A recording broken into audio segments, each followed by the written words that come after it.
Yeho, welcome back to ramancyber.net.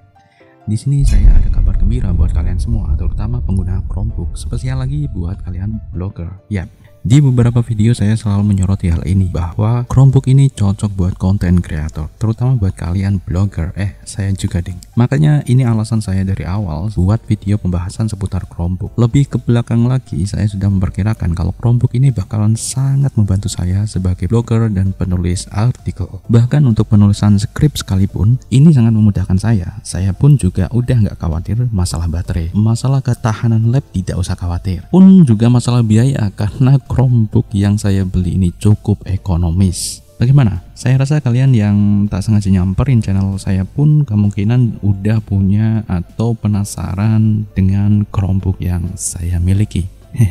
Ini bukan barang yang mewah, bro. Saya katakan.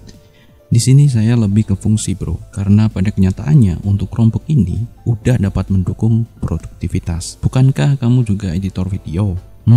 Kita tahu bahwa laptop yang lancar buat ngedit itu harganya lumayan mahal, di atas 5 jutaan lah. Ya, bagi saya itu mahal ya. Kalau di bawah itu mesti banyak bersabar. Hal itu sangat berbeda dengan ketika saya beli komputer. Perbandingannya ngeri, hampir separuh mungkin. Karena komputer harga 8 juta pun bisa setara dengan laptop harga 10 sampai 12 juta. Dan dari segi ketahanan saya masih tetap memilih komputer karena nggak begitu ribet kalau ada trouble. Cuman ya kalau laptop itu kan bisa dibawa kemana-mana ya. Nah, karena saya nggak ngerti elektro, jadi kalau ada kerusakan tinggal ganti komponen besar aja. Misal RAM rusak ya ganti. Ya, seperti itu. Dan untuk mendapatkan komputer pun saya ngerakit sendiri ya. Jadi di sini beli komponennya ya teman-teman ya. Jadi satu persatu kita rangkai gitu kan. Soalnya kalau nggak kayak gitu ya harganya mungkin agak mahal ya teman-teman. Tapi kalau misalnya seperti itu kita bisa bermain di promo ya teman-teman. Dapetin harga promo kan lebih murah gitu kan. Nah terus hal ini sangat berbeda ya bagi yang tahu dan mahir elektro. Ya saya rasa bisa memperbaikinya dengan mengganti sedikit komponen dengan harga yang murah, tapi tentu harus paham tempat cari bahan baku. Oke, kembali lagi ke Chromebook. Ini saya jadikan sebagai device kedua saya. Kalau komputer nggak bisa dibawa kemana-mana, tapi kalau Chromebook ini sangat bisa.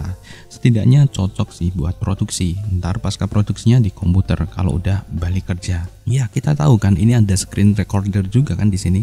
Gratis pula kan, nggak usah bayar softwarenya kan. Udah gratis, tinggal record aja. Buat tutorial pun gampang banget. Saya sudah bahas sebelumnya di channel ini. Oke, jadi hal ini buat nyambi, buat artikel, pembelajaran bisa dimanapun dan kapanpun saya serk. Lalu kabar gembiranya apa bang? Ya, kabar gembiranya adalah Chromebook sekarang punya browser lebih dari satu, bro. Official ya ini ya. Cocok kan buat blogger. Perkenalkan, ini adalah Lacrosse. Yap. Kok mirip Chrome Canary ya? Ya, memang ikonnya mirip sih. Saya pun awalnya nganggep ini Chrome Canary. Ini merupakan browser Chrome yang versi tidak stabil. Cuman kalau di Chromebook ini beda, bro. Namanya adalah Lacrosse, kepanjangan dari Linux and Chrome OS. Jadi berbeda dengan browser Chrome yang ada di Chromebook yang menjadi bawaan. Sejak tahun 2020, Google telah berupaya memisahkan browser Chrome dari platform Chrome OS. Sehingga disinilah terbentuk Lacrosse yang merupakan singkatan dari Linux and Chrome OS. Lacrosse pada dasarnya merupakan browser Chrome untuk Linux yang berjalan di Chrome OS. Akhirnya, ya kita bisa lihat di sini, kalian lihat bahwa ikon dari Lacrosse sendiri pun dia jadi satu ya di sini di home langsung, dan dia tidak berada dalam satu grup di terminal seperti ketika kita install software Linux ya biasanya akan langsung ke sini ke grup ini. Nah tetapi di sini di luar, bro, jadi satu kesatuan dengan aplikasi lainnya yang ada di atas. Kalau kalian lihat ini di sebelah Chrome browser. Oke, akhirnya saya pun melakukan pengujian browser eksperimental ini. Saya lakukan ini beberapa hari sembari saya menyajikan dalam bentuk konten video ini teruntuk buat kawan-kawan pengguna Chromebook, spesial lagi pengguna Samsung Chromebook. Ya, karena di sini saya nggak sekedar review putus. Sebelumnya kita tahu bahwa ketika kita menjalankan browser di Linux, dulu saya juga pernah bilang di channel ini bahwasanya ketika kita membuka tab terus browsing itu rasanya lemot, terlebih mudah sekali untuk kehabisan space di Linux-nya. Ya, kita bisa install browser Chrome juga, entah melalui apt Debian, Flatpak, Snap, ataupun bahkan juga ada yang app image, tapi biasanya kadang non-official. Cuman rasanya berbeda sih dengan browser Chrome yang bawaan Chromebook atau di layar utama Chrome OS.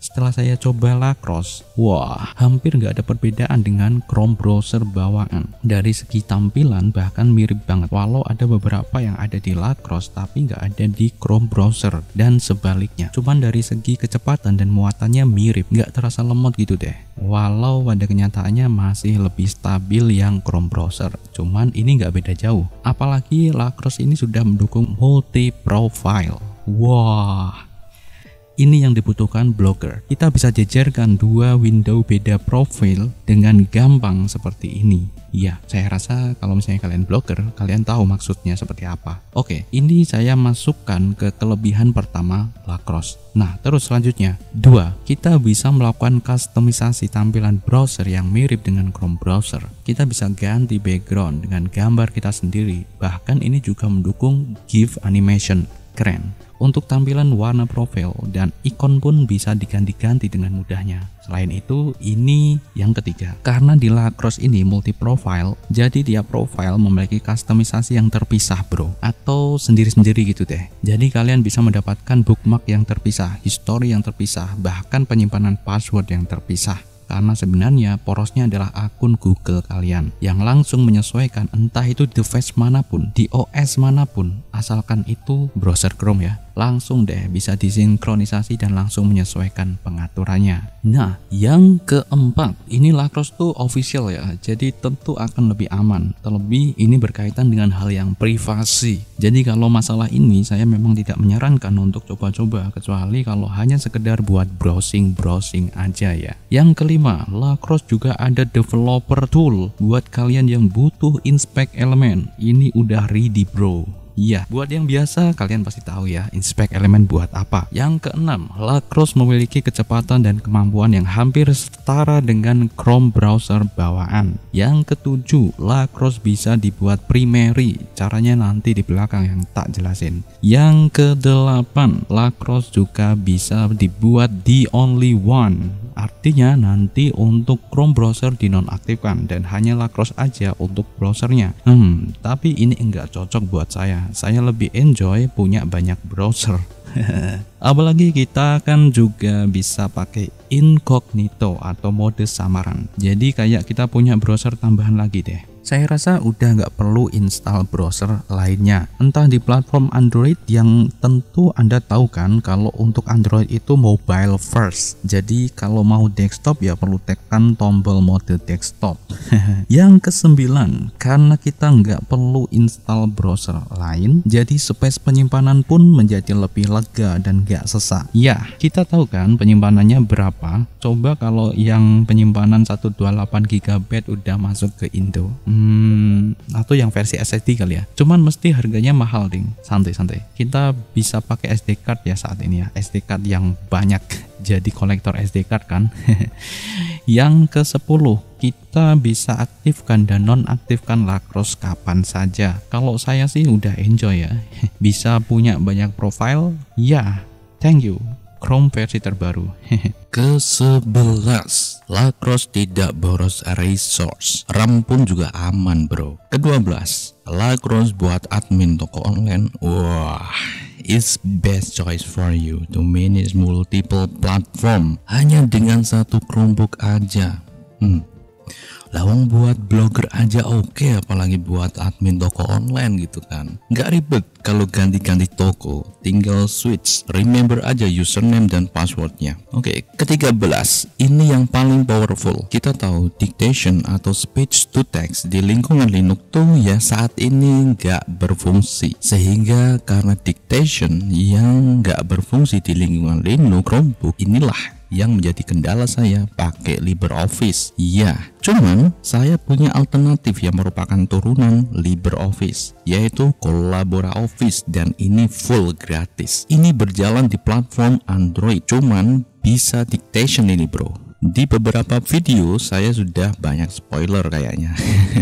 Ketika awal aku tahu Lacrosse ada kaitannya dengan Linux, saya berpikir kalau kita nggak bisa pakai dictation yang merupakan nilai plusnya Chromebook, udah bisa bahasa Indonesia dengan baik loh. Di sini saya menekankan dictation bahasa Indonesia ya. Kalau dictation bahasa lain sih banyak. Intinya dictation Lacrosse Chromebook lancar menerjemahkan suara bahasa Indonesia kalian ke teks. Cuman semakin koneksi internet stabil, maka semakin baik ya. Jeng jeng jeng. Ternyata infrastruktur internet adalah hal vital. Pemerataan internet benar-benar dapat mendukung konten kreator membuat kontennya. Udah itu aja. Yah, udah banyak banget konten kreator bro. Dari yang modal pas-pasan sampai yang modal miliaran. Jadi infrastruktur internet merupakan anggaran yang paling penting menurut saya. Nah, sekarang kita ke cara pengaktifannya. Jadi untuk mengaktifkan, pertama kali Anda perlu pergi ke browser Chrome. Lalu ketikkan Chrome flag seperti biasa. Ya, pengaturannya ada di flag. Langsung saja cari Lacrosse. Langsung aja di enable pada bagian support. Untuk settingan lainnya itu opsional. Nah, setelah itu restart ya. Tekan aja tombol restart ini. Ya, Lacrosse aktif dan bisa digunakan bro. Bagi kalian yang penasaran untuk kelebihan ketujuh, yaitu membuat Lacrosse jadi primary browser, kalian bisa enable di sini. Bagian Lacrosse as the primary browser. Cuman saya enggak ya. Jadi biar ini jadi default aja. Terus untuk Lacrosse the only browser bisa aktifkan di sini. Ya, Lacrosse is the only browser. Dan di sini saya enggak mau. Jadi defaultnya enggak ya. Biarin aja.